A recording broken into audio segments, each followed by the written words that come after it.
And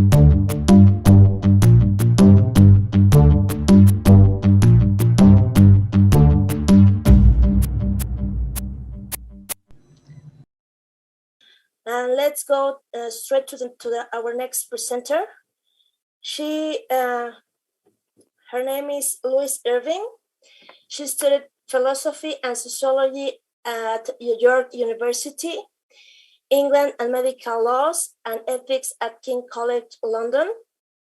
She worked for 5 years at the Institute of Medicine, Laws, and Bioethics at Manchester University as a researcher. Her research interest is the nature of freedom. Louise Irving, BA Philosophy and Sociology, York. And this amazing presentation that she will give us, I have some questions like, why is the general education system so unfit of purpose in this 21st century? And how do we get here? And what hope is there for fit and lasting change?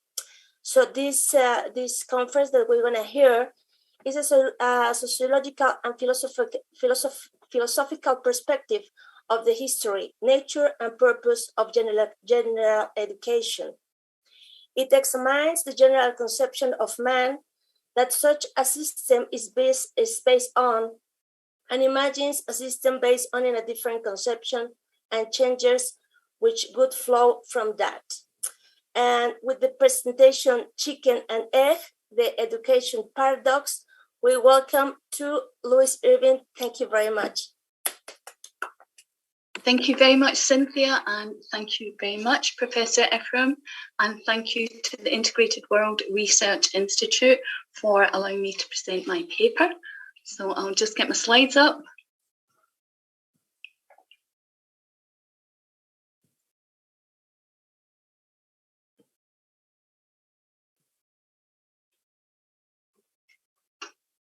Okay, Chicken and Egg, the education paradox. We have reached a perilous time in our historical trajectory, and our condition is only set to worsen. Our inability to work together to solve our global problems offers no solution and no way out for our fragile planet. Survival depends on a seismic shift in how we communicate, share responsibility, and deal with pressing global crises.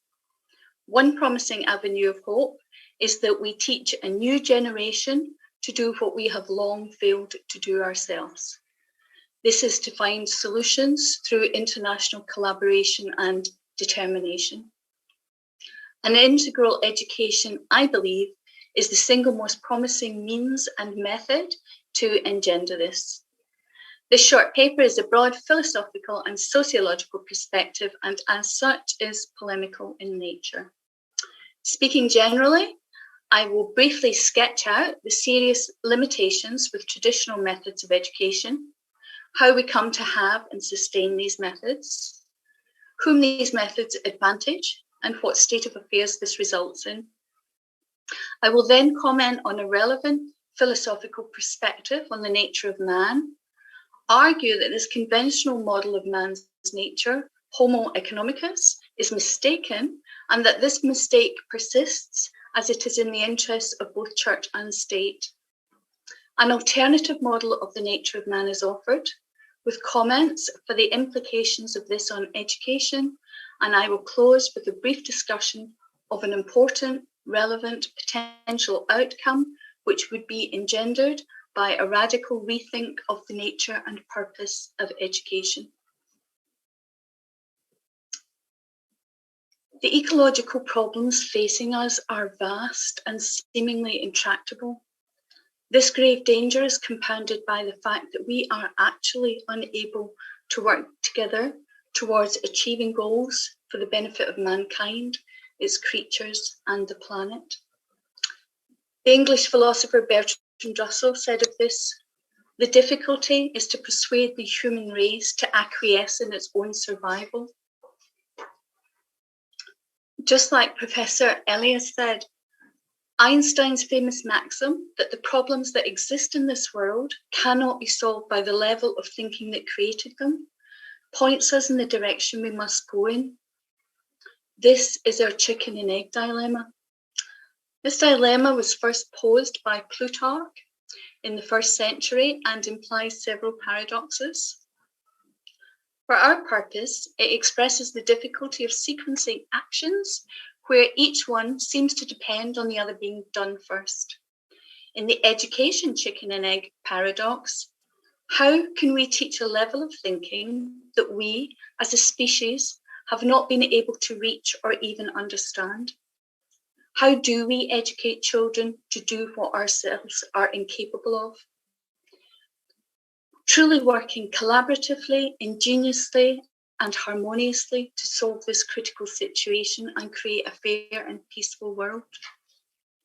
Our current system of education is one of the tragic separation of areas of knowledge into separate, distinct disciplines. It instills and entrenches uniformity, conformity, duty, obedience, competition, and hierarchy.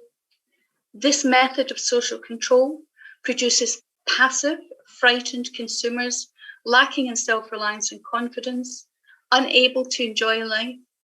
More than this, it continues this causal dystopia without hope of exit. We are locked in a downward, degrading, accelerating spiral. So, how did we get here? How did we arrive at this perilous condition whereby we're unable to collaborate? Russell again states it plainly. Each society becomes caught in its own need to survive in the particular form in which it has developed, and usually accomplishes this survival by ignoring the wider human aims which are common to all men. This way of operating has a very long history. In the year 314, Emperor Constantine and Pope Sylvester made a mutually beneficial alliance. The emperor would recognize Christianity and gain the allegiance of the growing numbers of the faithful. In return, the Pope was granted land riches and temporal power. This is known as the donation of Constantine, and it begins the alliance between church and state. This alliance separates man from his essential nature in order that both camps continue their lives of wealth and power. Two faces of the same coin.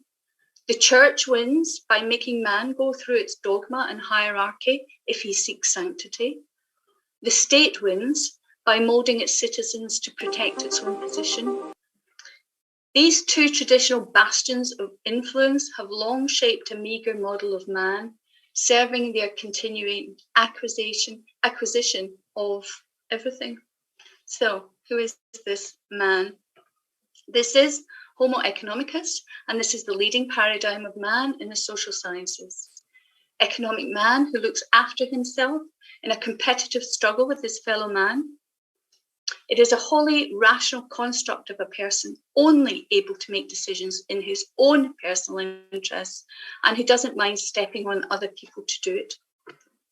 Educational policies, laws, statute, social and cultural mores, and common sense thinking are then shaped around this stunted model, ensuring its continuation. The fact that such a poor model is dominant over such a timescale, entrenching and deepening societal inequality and separation, I think, rather proves it serves thinly veiled interests. Generally, traditional education is an indoctrination into the legitimacy and inevitability of parental and state authority. This now includes corporate and medical authority. In school, we learn what we're told to learn, a mostly irrelevant, fractured curriculum, now also outdated and ineffective. This normalizes obedient behavior, like seeking permission for comfort breaks, learning to obey instructions through systems of reward and punishment. It promotes a uniformity of perspective which limits thinking and potential and leaves us lacking in our natural skills of self-reliance. Most damaging is the early and lifelong encouragement of competition over cooperation. The outcome of the education system is not the flourishing and fostering of self-reliance in the individual, but their conformity and malleability. Not only are the individual gifts children possessed not sought out and brought to light, the art, music, games, play, and cooperation that liberate the sensibilities are stripped out as of a lesser value than the prime motivator of commerce. In short, we're educated to be compliant workers and consumers for the convenience of the predatory market. That this model of man is set and moulded in the education process ensures its largely unquestioned continuance. All of this based on a stunted, self-limiting, and false model of man's nature and potential. But hang on, what if it's just a colossal error? The philosopher Simon Blackburn states that this Homo economicus model is mistaken, a simple category error, the making of one thing out to be another. That this model of rational man, only capable of acting in his own interests, actually creates wildly irrational and deeply damaging behaviour en masse. Furthermore, this model is a self-fulfilling prophecy. Marshall McLuhan writes, environments are invisible. Their ground rules, pervasive structure, and overall patterns elude easy perception. Instead, what if the model stressed connection, integrity, honesty, compassion, cooperation, kindness, self-reliance, and personal excellence? After all, we have these qualities too. This gives rise to totally different, indeed opposite, sets of expectations, statute, education, self-understanding, and economic spending.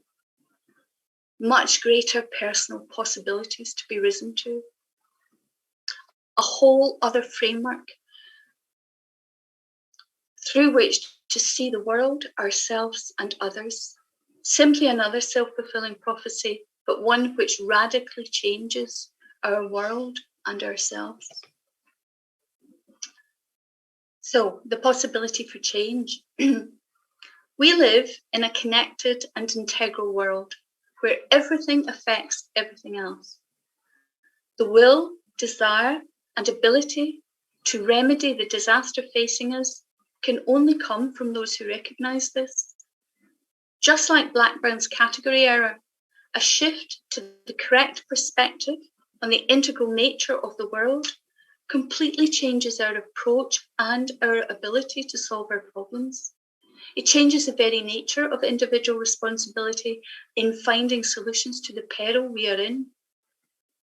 Integral education offers a lifeline to the world.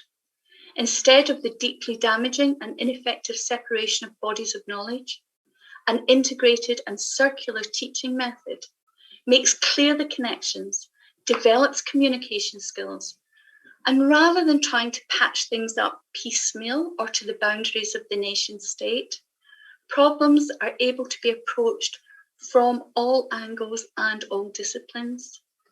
We need an education system that will nurture the finest qualities man is capable of, and one which will develop our inherent skill and desire for integrity and an integral world. A synergistic solution. Synergistic is just a fancy way of saying something is greater than the sum of its parts, but it is much more than a description. It is a law of nature, and this is the law of emergent properties that we've just been hearing about. These are properties that are entirely unexpected and which emerge in material systems and living creatures. I'll just say that again. Entirely unexpected properties arise. The most familiar examples of these being the murmuration of birds and the shoaling of fish.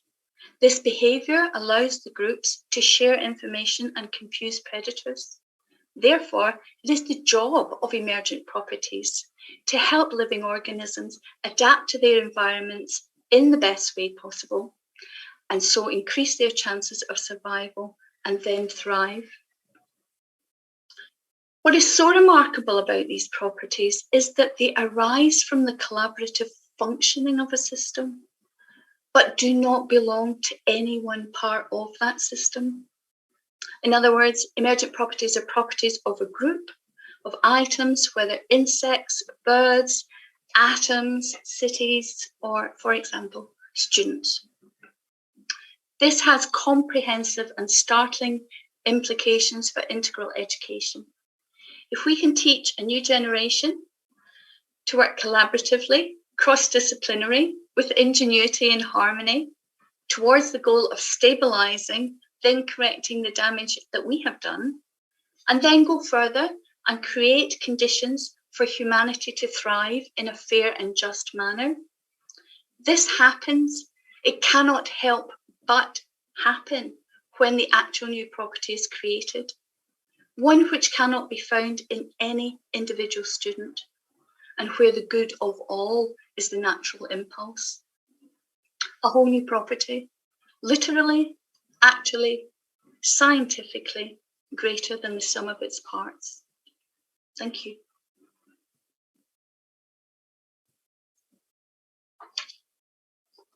Thank you. Sorry. Thank you, friends.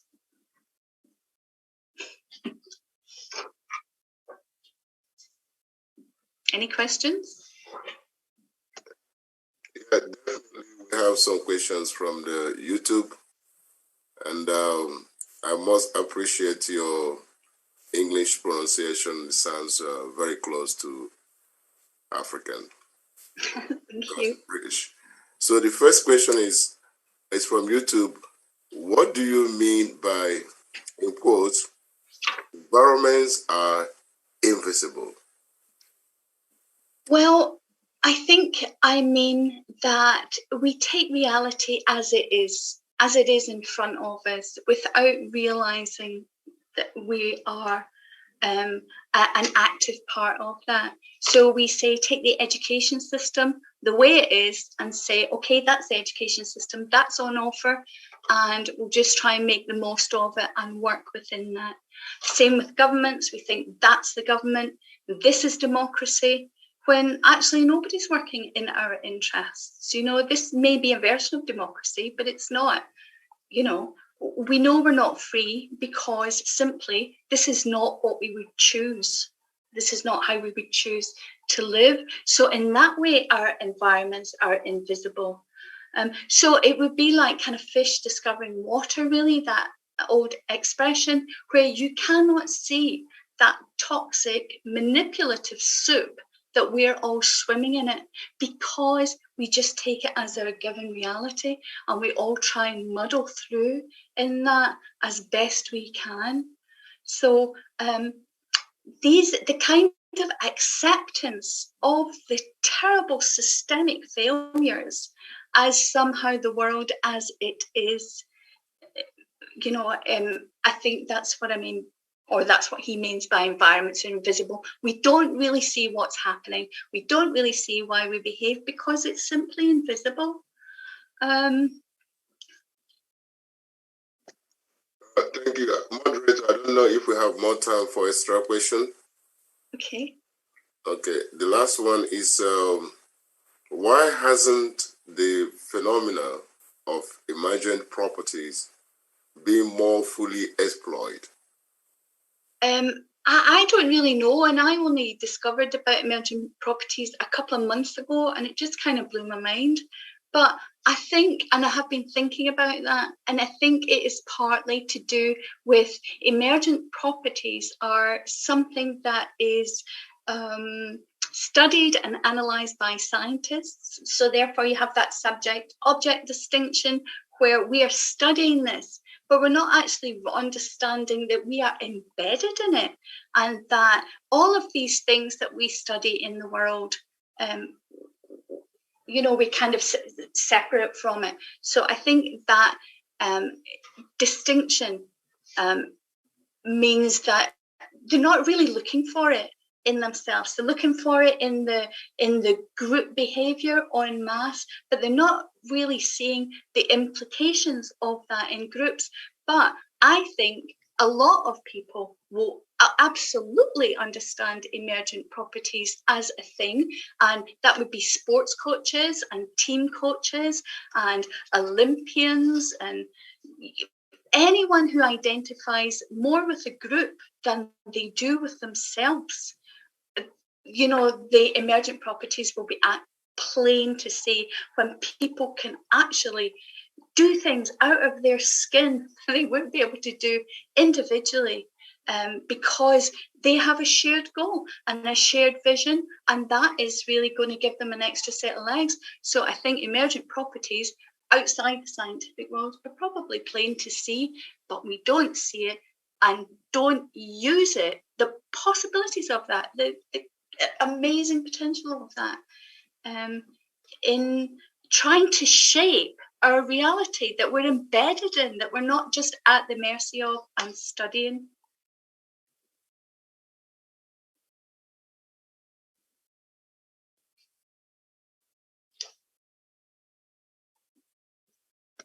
Cynthia, please, the questions are over. Okay. Well, that was a very exciting and interesting conference. Thank you very much, Louise. Thank you very much for your amazing conference. Thank you. I think later we will have more questions on Facebook and YouTube, because our conference is transmitting on YouTube and Facebook now, and you will be available to see it all the time. You can see it again and share the links with your colleagues, with your family, with your friends, because we have a lot of very interesting information, as we can see in this last conference and before. Thank you very much for Louise for this amazing experience. And please remember that we have translations simultaneously in Russian to English and English to Russian. Thank you very much for the translators. And also the links will be posted on the social media and here in Zoom. So follow the links, please. And now, please, I forgot. I'm sorry to interrupt you. There's a question that just popped in from Russia. Super. It's from Olga Petrashova, and it's for Louise. Please, if there is more time, may I ask this question? Yeah, sure. All right. Iris, how do you see a practical solution to change the situation in the educational system around the world? Wow. I repeat, how do you see a practical solution to change the situation in the educational system around the world? Thank you. I think integral education is the solution. I don't think the solution can be anything else. You know, I think Einstein was dead right there, you know. We can't keep doing the same thing and expecting a different outcome, you know, and we can't keep, children are ill. You've got post-traumatic stress syndrome. They've got drugs. I mean, it's ridiculous. The education system is not fit for purpose. And if we're such a free market, there should be loads of systems of education which measure themselves by the outcome and how healthy the individual is. That's not happened, and it's never happened. So I think people need to stop relying on governments or any kind of state bodies to supply the education for their children, and actually need to take it in hand themselves. I mean, really, no one's looking out for your interests. People really have to do this themselves, and we really have to teach all of these kids and be a multidisciplinary. This single subject thing, this tiny framework of looking through the world through one discipline has got us to here. And integral education is definitely the way forward, because we're not really going to be able to come up with it. They're going to have to come up with it, and they're going to have to do it fast.